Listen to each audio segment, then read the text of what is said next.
Bismillahirrahmanirrahim. Assalamualaikum warahmatullahi wabarakatuh. Alhamdulillah, assalatu wassalamu ala rasulillah wa ala alihi wa sahbihi wa man walah, wa la hawla wa la quwata illa billah, amma ba'd. Bapak ibu sekalian, rahimani wa rahimakumullah. Alhamdulillah pada malam hari ini saya bisa melanjutkan kajian tentang fikih sholat. Khususnya kita akan membahas tentang kedudukan sholat dan juga bahaya meninggalkannya. Di dalam Al-Quran tegas ya Allah menyebutkan dalam surat Al-Mudaththir, ma salakakum fi saqar qalu lam nakum minal musallin. Kenapa kalian masuk neraka Sakor?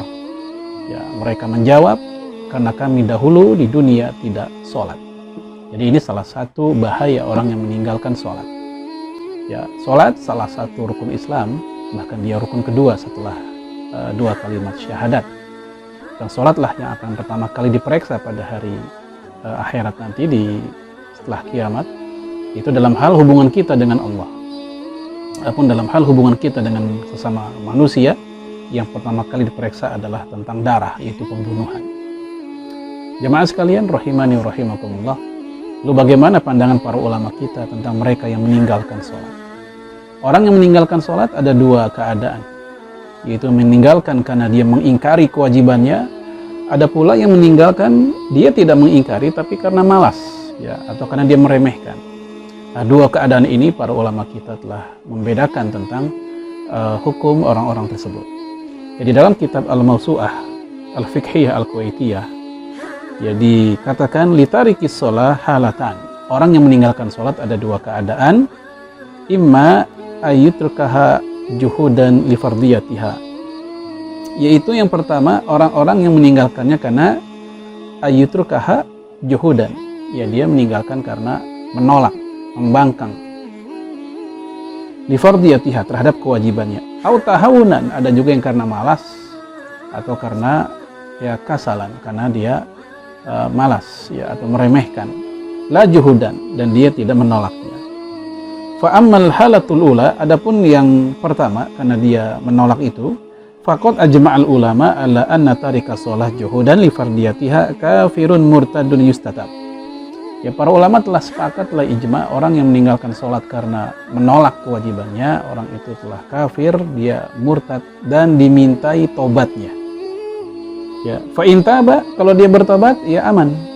Ya, dia tidak mendapatkan hukum apa-apa. Wa illa, tapi kalau dia tidak bertobat juga, kutila kufron kajahdi kulli maklumi minad-din bid-darurah, maka dia dihukum mati karena dia telah kufur, telah kafir, kajahdi kulli maklumi minad-din bid-darurah, sama kufurnya dengan orang yang telah mengingkari hal-hal yang aksiomatik di dalam Islam, seperti kewajiban misalnya saum Ramadan, atau dia mengingkari haramnya zina, haramnya riba, dan lain-lain.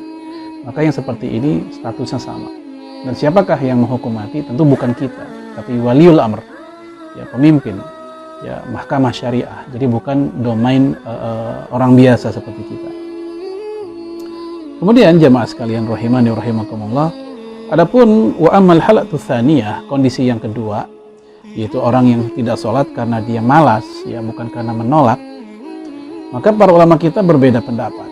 Ya, golongan Hanafiyah, ya, ini yang paling ringan di antara empat mazhab.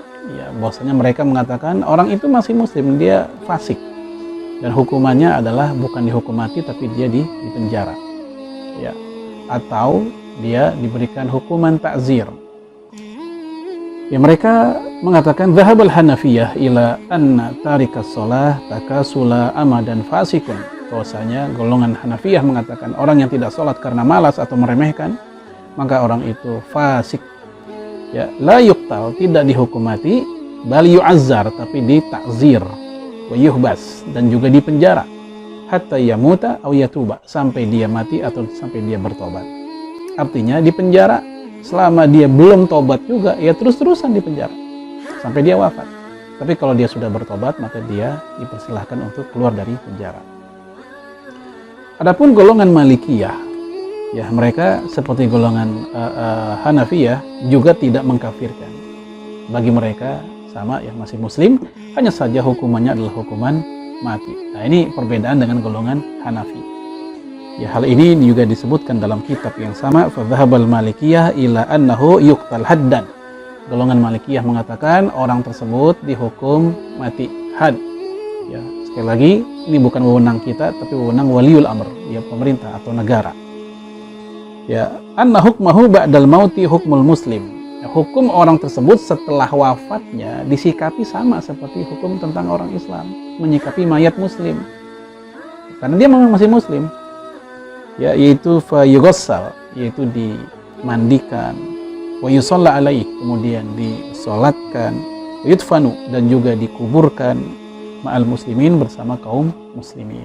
Jadi mereka tetap dihitung sebagai seorang muslim, sehingga pengurusan jenazahnya pun setelah dihukum mati sama seperti mengurus jenazah muslim.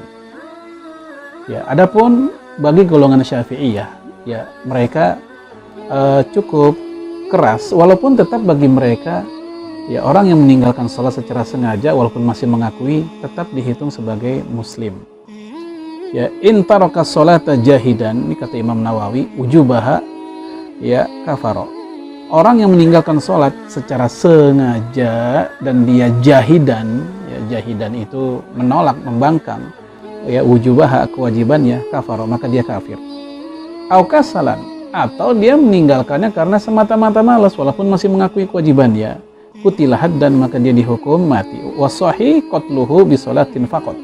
Dan kata Imam Nawawi, pendapat yang benar adalah walaupun dia tidak sholat hanya sekali saja, walaupun hanya sekali nggak sholat, tetap dia dihukum mati. Ini kata Imam An-Nawawi. Ya, kenapa jamaah sekalian? Karena bagi golongan Syafi'iyah dan juga Malikiyah, bahwa orang yang meninggalkan sholat secara sengaja walaupun dia masih mengakui, orang ini hakikatnya sama juga meninggalkan salah satu rukun Islam sebagaimana meninggalkan 2 kalimat syahadat.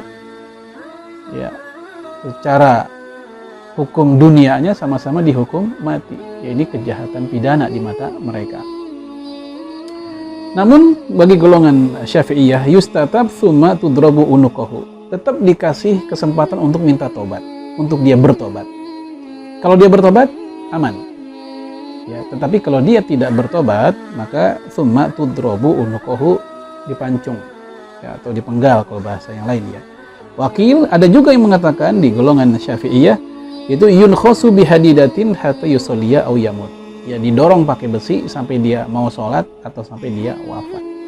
Jadi Bapak Ibu jamaah sekalian bisa bayangkan betapa tegasnya golongan Syafi'iyah. Ya. Dan Indonesia konon ya ini mazhabnya Syafi'i. Tapi hal yang seperti ini barangkali mungkin tidak terbahas secara umum di kaum muslimin yang konon mazhabnya Syafi'i di Indonesia. Ya, lalu kemudian Hambali. Nah, ini yang paling keras di antara 4 mazhab ya. Bagi golongan Hambali, orang yang tidak sholat walaupun dia masih mengakui bukan lagi seorang muslim. Dia sudah keluar dari Islam alias murtad. Ya, sebagaimana meninggalkannya karena mengingkari. Bagi mereka sama saja. Wa man jahada wujubaha kafaro. Orang yang meninggalkan sholat karena dia mengingkari, jahada, menolak, membangkang, wujubaha, kewajibannya, kafaro, dia kafir. Wa kadza tarikuha tahawunan au kasalan la juhudan. Sama, orang yang meninggalkannya karena tahawunan, ya, meremehkan, mengenteng-entengkan, au kasalan, atau karena malas, la juhudan, ya, tidak mengingkari. Bagi mereka sama saja. Ya. Oleh karena itu penyikapan mayitnya pun bagi mereka tidak lagi sama seperti menyikapi mayit muslim. Jadi tidak dikuburkan bersama kaum muslimin, ya, tidak dimandikan, tidak disolatkan, tapi mereka ya disikapi seperti mayit non muslim. Ya, hal ini juga disebutkan di dalam kitab Al-Mawsu'ah Al-Fiqhiyah Al-Kuwaitiyah. Ya, kata mereka, ya fa in shalla, ya kalau mereka sholat setelah dikasih kesempatan untuk tobat, ya maka mereka pun aman. Wa illa, tapi kalau mereka nggak mau sholat juga, kutilah dan maka mereka dihukum mati. Wakil kufron, dikatakan mereka mati dalam keadaan kafir. Ai la yughassal. Oleh karena itu mereka pun juga tidak dimandikan, wala yusalla alaihi, dan juga tidak disolatkan, wala yudfan, dan juga tidak dikuburkan fi maqabiril muslimin, di kuburan kaum muslimin. Nah, ini golongan Hambali. Nah jamaah sekalian, ma'asyiral muslimin wal muslimat, rahimani wa rahimakumullah. Ya tentu setelah kita uraikan semua anatomi perbedaan pendapat di antara para ulama tentang mereka yang meninggalkan sholat karena malas, ya maka kita jangan meremehkan ya meninggalkan sholat ya hanya karena faktor ya malas atau karena sedang tidak mood. Nah, ini sering terjadi. Ya kalau kita sholat Jumat misalnya, silahkan Bapak Ibu lihat masih banyak di tengah jalan orang laki-laki khususnya yang masih berkeliaran, yang mungkin hampir bisa dipastikan umumnya mereka adalah laki-laki muslim. Nah, oleh karena itu, semoga apa yang saya sampaikan ini bukan sekedar wawasan fikih semata-mata, tapi juga membangun kesadaran kita. Karena mereka semua berpendapat seperti ini ada dasarnya. Ya, al-ahdu bainana wa bainahum as-shalah wa man tarakaha faqad kafar. Ya, perjanjian kita, perbedaan kita dengan mereka adalah salat. Barang siapa yang meninggalkannya maka dia telah keluar dari Islam.